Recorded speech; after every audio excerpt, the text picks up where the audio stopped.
from the studios of Farm Journal Broadcast.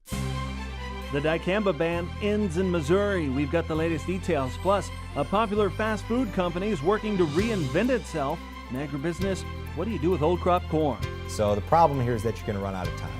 Ken Ferry says Japanese beetle pressure may be at historic levels. He has advice from between the rows, and this new ice cream is trying to take on an American classic. Ag Day, brought to you by the dependable, longest-lasting Chevy Silverado.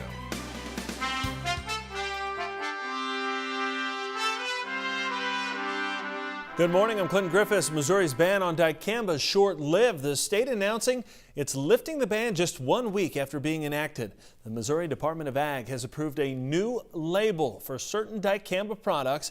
As it lifts that week-old ban, that means farmers in Missouri can once again purchase and use new dicamba formulations for over-the-top use in soybeans and cotton. I'm happy to inform you that we have released the stop sale and use order for BASF's Ingenia herbicide, Monsanto's XtendiMax with Vapor Grip technology, and DuPont's Fexapan herbicide. A special local needs label is now in place for these three products in Missouri. But there are some additional requirements. Wind speeds can be no greater than 10 miles an hour. The herbicide cannot be applied before 9 in the morning or after 3 p.m. The chem must be applied by a properly licensed applicator who must complete an online application, and record keeping is a must. Now, Chen says the Missouri order remains in effect until December 1st for all other dicamba-containing products. The state of Tennessee is also revising its regulations on dicamba use. As of Wednesday, the State Department of Ag had received about 70 complaints of dicamba drift. The new rules require anyone applying any dicamba product to be certified as an applicator or licensed as a pest control operator. Older formulations of dicamba are prohibited for the remainder of the growing season. Now, in Tennessee, the herbicide can only be applied between 9 a.m. to 4 p.m. local time, and applying it over the top of cotton after first bloom is prohibited. In Washington, House appropriators rolling out the 2018 budget at $145 billion. It's above what the president requested, but still more than $8.5 billion less than current spending levels. While less money, it does maintain much of the funding for rural development, research, crop insurance, and international feeding programs. Now, the Supplemental Nutrition Program is cut by nearly $5 billion, although it still meets current enrollment levels. Nutrition was a key focus of the last administration. Now USDA Secretary Sonny Perdue defending his decision to put changes to that national school lunch program on hold.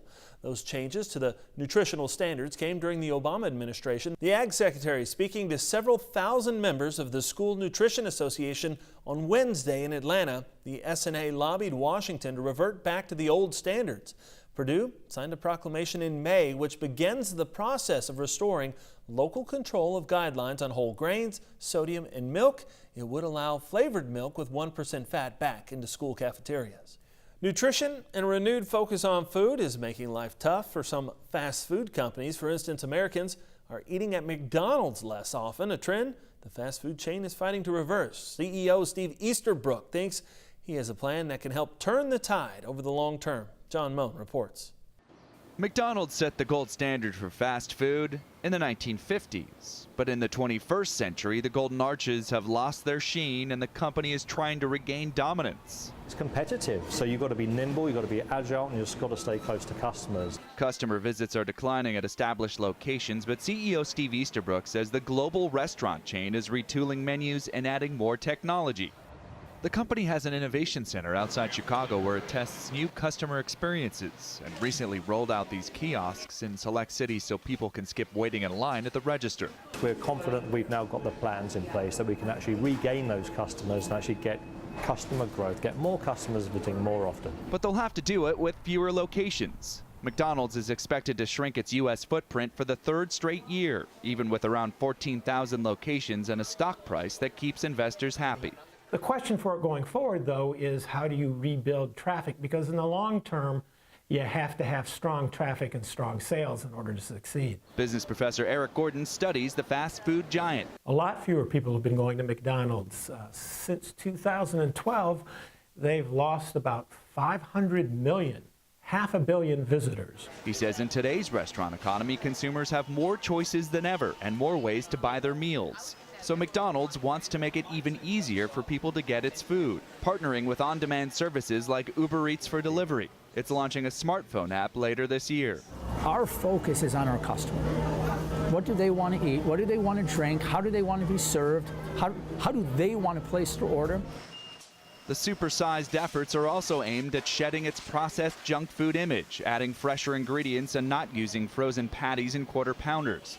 Moves like that are meant to head off competition from burger chains like Shake Shack and The Habit that are more popular with millennials. I think McDonald's can draw customers back.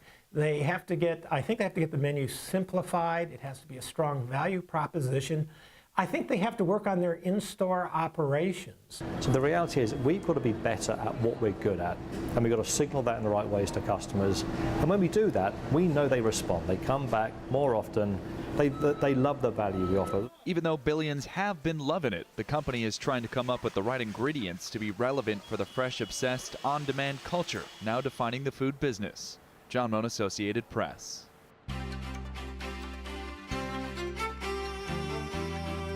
The latest drought monitor is out and it shows the northern plains continuing to struggle. 36% of North Dakota is now in D3 or extreme drought. That's 6 points worse than last week. South Dakota also stepping deeper into drought. 93% of that state now at some level of serious dryness. 11% is in extreme drought, and drought conditions in northeast Montana worsened as well. That heat wave out west last month really took a toll on dairy herds in California. Temperatures topping 100 degrees for 9 straight days. Now our partners over at Dairy Herd Management report between 4,000 and 6,000 cows died in Fresno County alone due to that heat. Well, summer isn't all scorching temperatures and hard work. Mike Hoffman has a look in today's crop comments. Good morning, Mike. Thank you, Clinton. Let's start off near New Holland, Illinois. Dara Entwistle sending us the crops in the area. She says the area is in need of some rain. The U.S. Drought Monitor says dry conditions are improving in the state, though. 16% is abnormally dry. The dry areas are mostly in the central part of the state near her. And take a look at this good old-fashioned Wisconsin summer shot from our analyst and friend Naomi Bloom. Her son Oscar is part of a water skiing team called the Web Footers in Fremont, Wisconsin. He's there on the bottom left. The kids have free shows on Wednesday and Sunday nights along the banks of the Wolf River.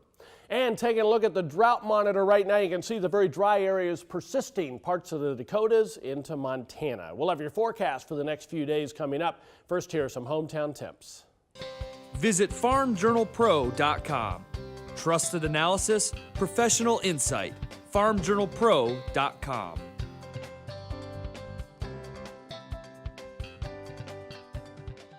All right, when we come back, we'll stop over at the agribusiness desk to talk about strategies for old crop corn. Plus, in the debate over what's a real dairy product, we'll show you a sweet shop that's pushing ahead with its vegan offerings.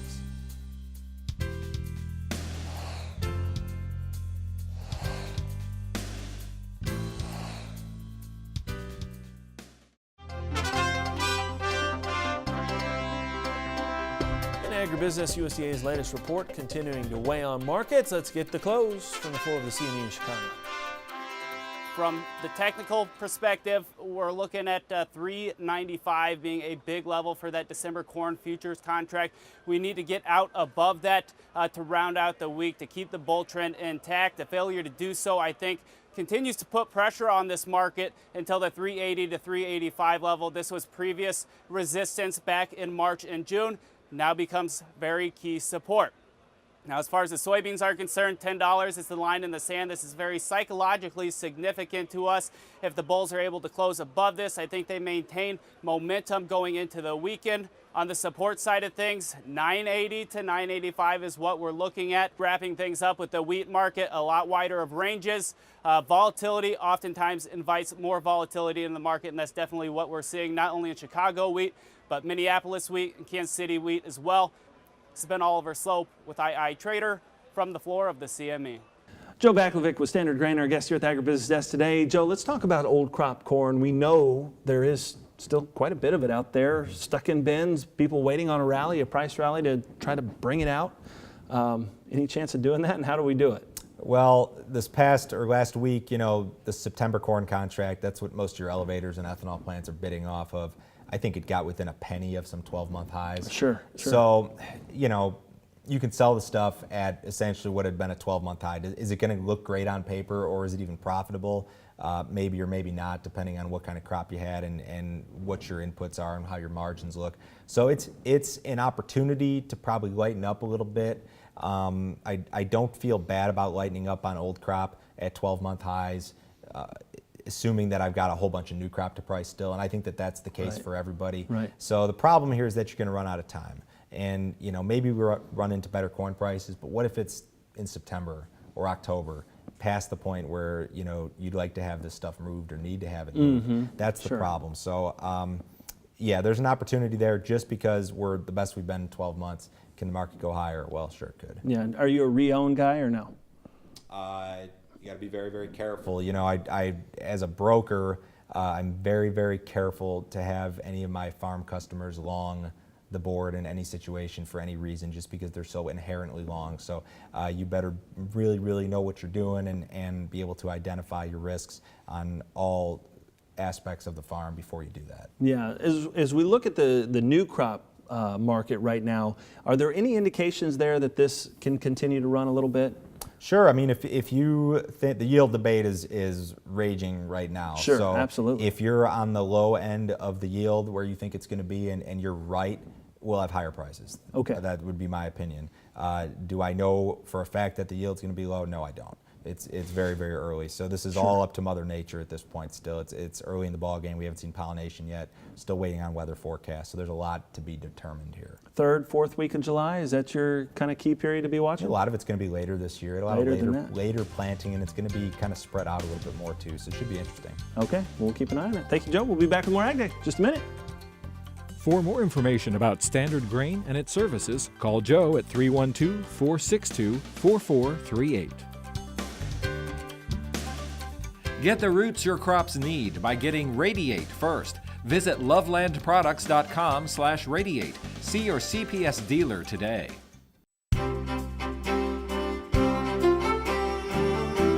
Welcome back to Ag Day. Our meteorologist Mike Hoffman. Mike, as we watch this drought monitor, really no relief for those northern plain states. And I don't see it. We have a ridge building. I mean, eventually we might see a system kind of come in and drop into the northern plains and give you some moisture. But right now everything's developing off to your east and moving east. So let's go back about a month and see what it looked like. You'll notice there were still a few dry areas in the far southeast, but you were already getting some rain down there. There were some dry areas starting to show up in the middle Mississippi Valley. Those are gone.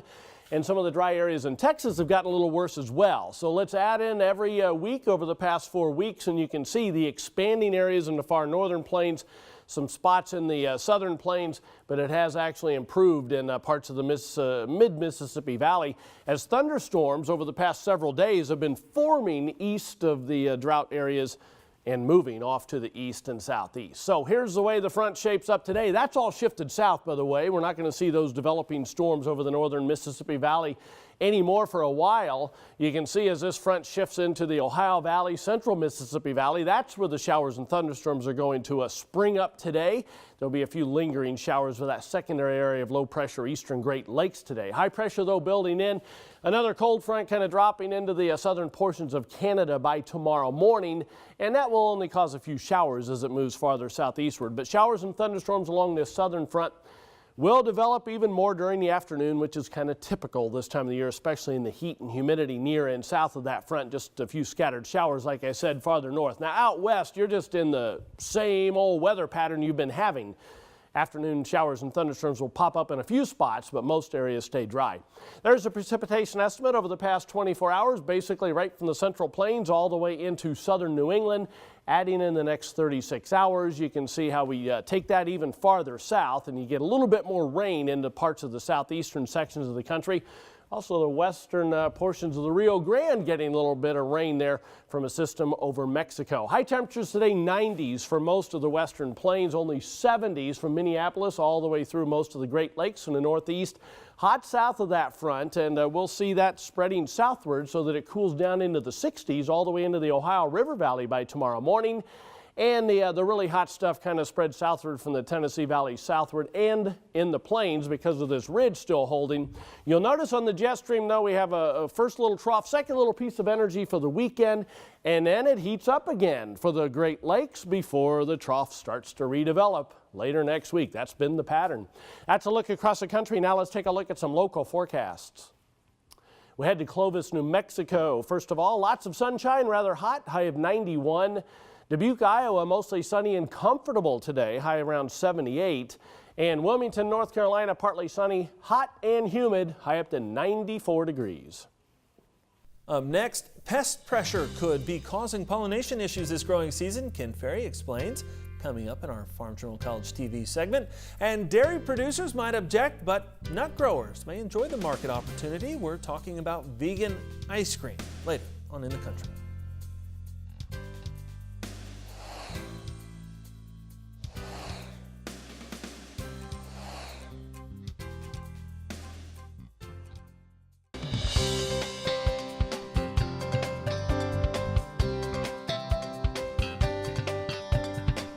Japanese beetles continue to spread across the country, and this year infestations appear to be at or near record levels in parts of the Corn Belt. Field agronomist Ken Ferry on what to watch for between the rows. Part of the insect issue we're dealing with here in Illinois is the mild winter. So survival rate for a number of these insects was better in itself. And then it's areas too. So a scenario where we have other areas where it's moderate, hardly no Japanese beetle, and the next place you go to, and yeah, some of these fields I've been in, it's historic as the amount of damage that we're seeing from them. Well, it's easy to manage that when you pollinate in a 3 to 5 day window, but we're going to pollinate in a 10 day to 2 week window. So these silk clipping insects stick with the fresh pollen, so they start to move towards those later emerging plants, and they won't let them get pollinated. Other years, you have 1,000 or 2,000 late pollinators, you kind of ignore them. This year, for a lot of guys, that might be 5,000 to 7,000. So it could trigger on a moderate pressure as far as number of insects, but we still could be forced to treat to make sure that we take care of those later emerging plants so we get some grain off of them.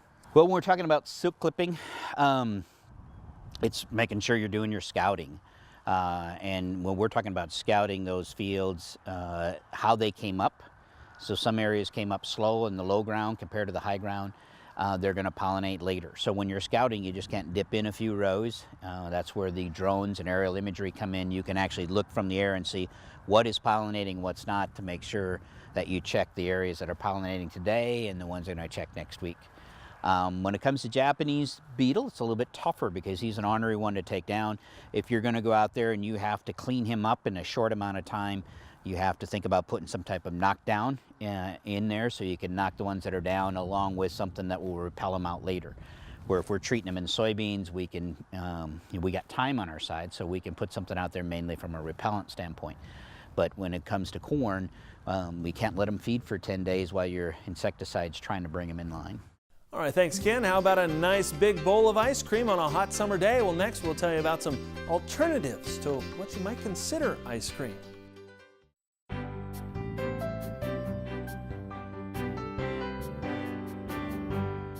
In the Country, brought to you by Kubota. Learn more about Kubota SSV Series skid steers at Kubota.com or demo one at your local Kubota dealer today.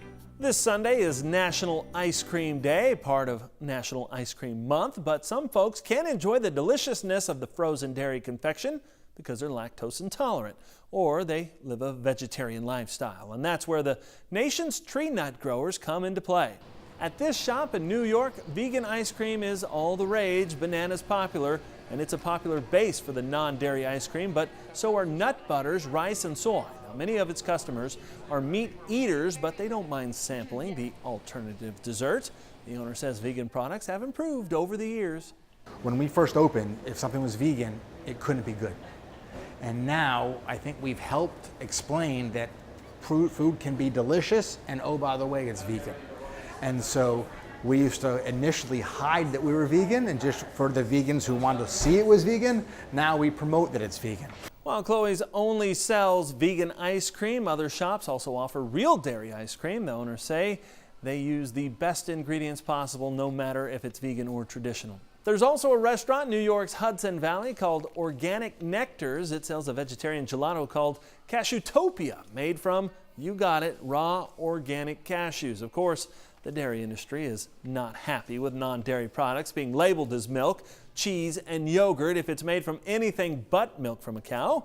Wisconsin Senator Tammy Baldwin introduced a bill in January which would ban that non-dairy labeling.